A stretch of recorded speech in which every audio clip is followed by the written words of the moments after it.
इस वीडियो में हम फंजाई के जनरल कैरेक्टर्स की बात करेंगे। तो सबसे पहले फंजाई की बात करते हैं। तो फंजाई जो वर्ड है वो लैटिन लैंग्वेज से लिया गया है। लैटिन लैंग्वेज के अंदर एक वर्ड होता है फंगरम, जिसका मतलब होता है ग्रो फास्ट। तो ऐसा माना जाता है कि फंजाई जो है उसमें जो ग्रोथ है वो सबसे फास्ट होती है। तो शुरू में क्या होता था, सिर्फ मशरूम्स को ही फंजाई माना जाता था और मशरूम्स की जो ग्रोथ रेट है वो बहुत ज़्यादा होती है। लगभग मान के चलो आपकी एक नाइट में लगभग 5 से 7 सेंटीमीटर का जो बेसिडियो कार्प है या एस्को कार्प है वो डेवलप हो जाता है। तो लगभग 12 घंटों के अंदर ये पूरे का पूरा डेवलप हो जाता है। तो इतनी ज़्यादा फास्ट ग्रोथ रेट जो है वो मशरूम्स की होती है और मशरूम्स को ही शुरू में फंजाई माना जाता था। और फंजाई को लैटिन लैंग्वेज में फंगरम बोलते हैं। तो फंगरम से ही जो फंजाई वर्ड है इसका ओरिजिन हुआ है। अब सबसे पहले इसकी डेफिनेशन की बात करते हैं कि फंजाई को हम कैसे डिफाइन कर सकते हैं। तो जितने भी फंजाई होते हैं वो सारे के सारे यूकेरियोटिक होते हैं। यूकेरियोटिक का मतलब ये है कि इनकी सेल्स में वेल ऑर्गेनाइज्ड जो सेल ऑर्गेनेल्स हैं वो प्रेजेंट होते हैं। फॉर एग्जांपल जैसे न्यूक्लियस है, माइटोकॉन्ड्रिया है, गोल्जी कॉम्प्लेक्स है, एंडोप्लाज्मिक रेटिकुलम है। तो ये सारे के सारे जो वेल ऑर्गेनाइज्ड जो सेल ऑर्गेनल्स हैं वो सारे के सारे इन सेल्स में प्रेजेंट होते हैं।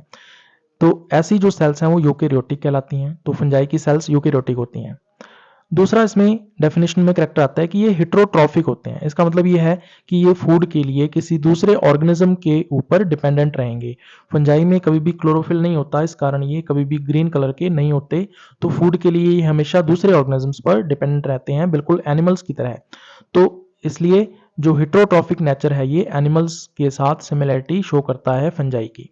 उसके बाद नेक्स्ट कैरेक्टर इसकी डेफिनेशन में आता है कि ये थैलोफाइटिक प्लांट्स होते हैं। अब थैलोफाइटिक प्लांट्स कौन से होते हैं? तो इनमें एक टर्म आती है थैलस। थैलस का मतलब होता है ऐसा प्लांट जिसमें root, stem and leaves absent होती हैं, या ऐसी प्लांट बॉडी जो रूट, स्टेम एंड लीफ में डिफरेंशिएटेड नहीं होती है, थैलस कहलाती है। तो थैलस के लिए थैलोफाइटिक प्लांट्स हम लोग इनको बोल सकते हैं। इसके अलावा जो नेक्स्ट कैरेक्टर इसकी डेफिनेशन में आता है, रिप्रोड्यूस एसेक्सुअली बाय माइटोस्पोर्स। तो एसेक्सुअल रिप्रोडक्शन क्या होता है ये मैंने आपको पहले भी बताया था कि अगर कोई ऑर्गेनिज्म माइटोस्पोर्स के द्वारा रिप्रोडक्शन कर रहा है तो उसको हम एसेक्सुअल रिप्रोडक्शन कहते हैं। अब माइटोस्पोर्स क्या होते हैं? तो ऐसे स्पोर्स जिनका फॉर्मेशन माइटोसिस के द्वारा होता है माइटोस्पोर्स कहलाते हैं। तो ये है फंजाई की डेफिनेशन। उसके बाद फंजाई की स्टडी हम किस ब्रांच के अंतर्गत कर सकते हैं? तो उस ब्रांच का नाम है माइकोलॉजी। तो माइकोलॉजी ग्रीक भाषा से लिया गया एक वर्ड है, जिसमें दो वर्ड्स के मिलने से माइकोलॉजी बना है। एक है माइकीज जिसका मतलब होता है मशरूम, और दूसरा होता है लोगोस जिसका मतलब होता है स्टडी।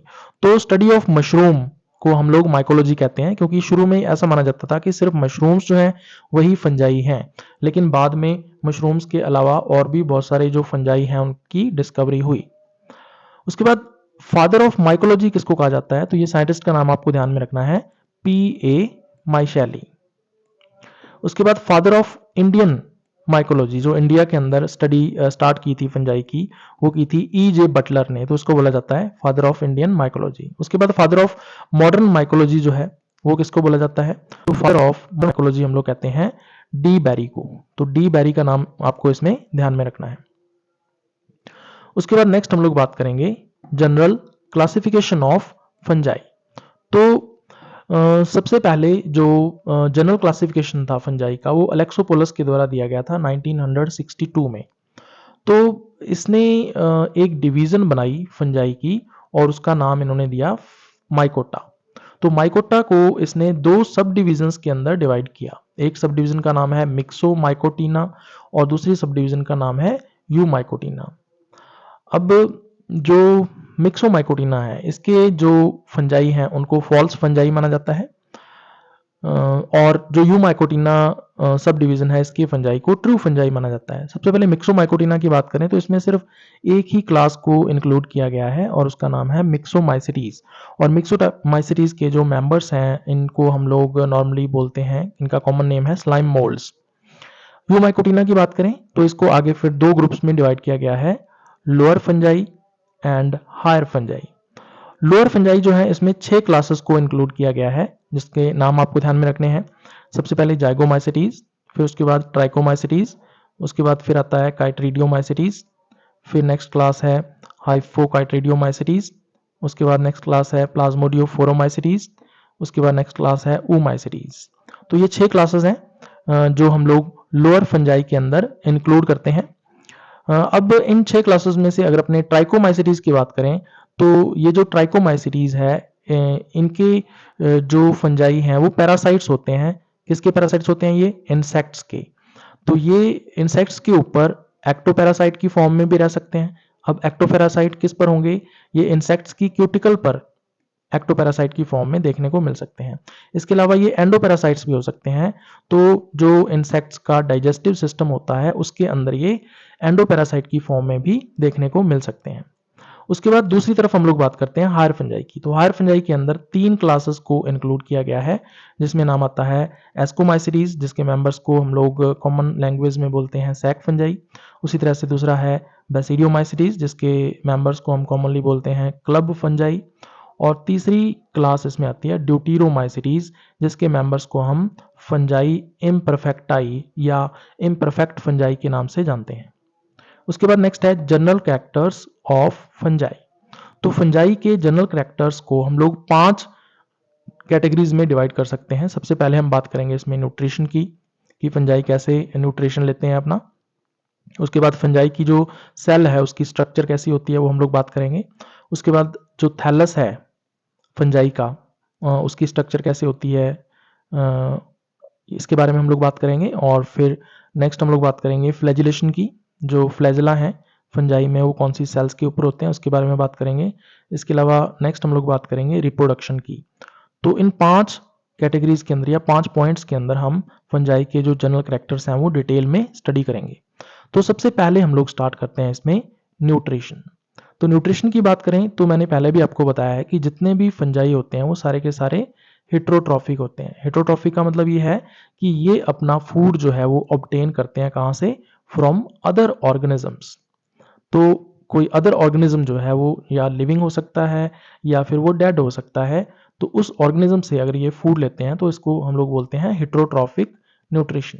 तो जितने भी फंजाई हैं सारे के सारे कैसे होते हैं? हेट्रोट्रॉफिक होते हैं। उसके बाद फीडिंग मेथड की बात करें कि जो फंजाई हैं वो फूड कैसे ऑब्टेन करते हैं या कैसे उसको सेल के अंदर लेते हैं।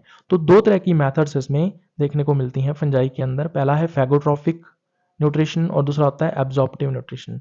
सबसे पहले फैगोट्रॉफिक की बात करें तो इसमें जो फैगोसाइटोसिस का प्रोसेस है वो हमें देखने को मिलता है, जिसमें जो सॉलिड फूड मटेरियल होता है उसको एनगल्फ किया जाता है सेल के द्वारा। तो ऐसा हमें उन फंजाई के अंदर देखने को मिलता है जिनमें सेल वॉल एब्सेंट होती है। तो ऐसे फंजाई जिनमें सेल वॉल एब्सेंट होती है उनके लिए एक टर्म यूज की जाती है प्लाज्मोडियम। दूसरी तरफ एब्जॉर्प्टिव की बात करें तो ऐसे फंजाई जो फूड मटेरियल को एब्जॉर्ब करते हैं उन्हें एब्जॉर्प्टिव न्यूट्रिशन के अंतर्गत लिया जाता है। तो एब्जॉर्प्टिव न्यूट्रिशन किस में देखने को मिल सकता है हमें? तो ये ऐसे फंजाई में हमें देखने को मिलता है जिनमें सेल वॉल प्रेजेंट होती है। तो अब नेक्स्ट अपने डिफरेंस की बात करें। फैगोट्रॉफिक के अंदर जो एनगल्फ्ड फूड है वो अनडाइजेस्टेड होता है। तो फिर उसका डाइजेशन कहाँ किया जाता है? इसको डाइजेस्ट किया जाता है इनसाइड द सेल। सेल के अंदर जो है वो डाइजेस्टिव एंजाइम्स होते हैं। उन डाइजेस्टिव एंजाइम्स के द्वारा जो फूड है उसको सेल के अंदर डाइजेस्ट किया जाएगा। तो फैगोट्रॉफिक जो न्यूट्रिशन है वो उन फंजाई में होता है जिनमें सेल वॉल एब्सेंट होती है। तो ऐसे कौन से फंजाई हैं? तो आपको एक क्लास का नाम ध्यान में रखना है, मिक्सोमाइसिटीज। तो मिक्सोमाइसिटीज के मेंबर्स में फैगोट्रॉफिक टाइप का न्यूट्रिशन देखने को मिलता है। दूसरी तरफ अगर अपने एब्जॉर्प्टिव की बात करें तो एब्जॉर्प्टिव में एब्जॉर्प्शन किया जाता है डाइजेस्टेड फूड का, यानी फूड जो है उसको पहले से ही डाइजेस्ट कर लिया जाता है। तो इसमें क्या होता है, जो फंगल सेल है वो डाइजेस्टिव एंजाइम्स को सेल जो है वो अपने बाहर सिक्रीट करती है और बाहर की तरफ जो फूड पड़ा हुआ है जो कि अनडाइजेस्टेड है उसका सबसे पहले डाइजेशन किया जाता है और डाइजेशन के बाद जो डाइजेस्टेड फूड है फिर उसको एब्जॉर्ब कर लिया जाता है। तो एब्जॉर्प्टिव टाइप की जो मेथड है न्यूट्रिशन की ये हमें लगभग सभी फंजाई के अंदर देखने को मिलती है। तो मोस्ट ऑफ द फंजाई के अंदर सेल वॉल प्रेजेंट होती है काइटिन की बनी हुई, तो उनमें एब्जॉर्प्टिव टाइप का जो न्यूट्रिशन है वो हमें देखने को मिलता है।